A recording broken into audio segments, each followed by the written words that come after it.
কবিতা অবুঝ।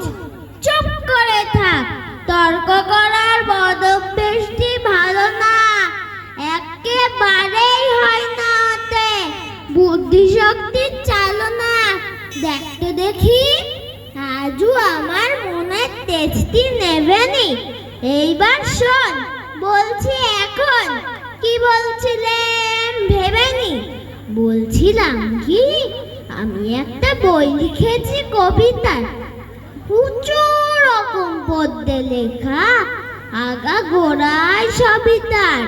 তাইতে আছে 10 মুখে চাই, হজম করে 10 দর। শ্মশানঘাটে শ্মশপানি খায়, শশব ব্যস্ত শশধর। এই কথা তার অর্থ যে কি, ভাবছে না কেউ মোটেও, বুঝছে না কেউ লাভ হবে কি।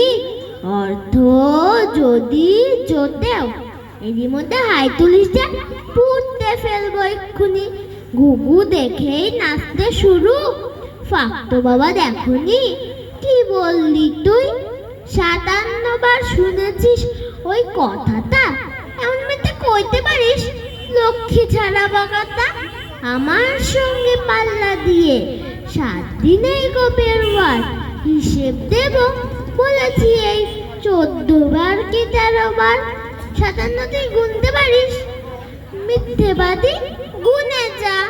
ও শ্যামা দাস, পালাস কেন? রাগ করিনি, শুনে যা। নমস্কার।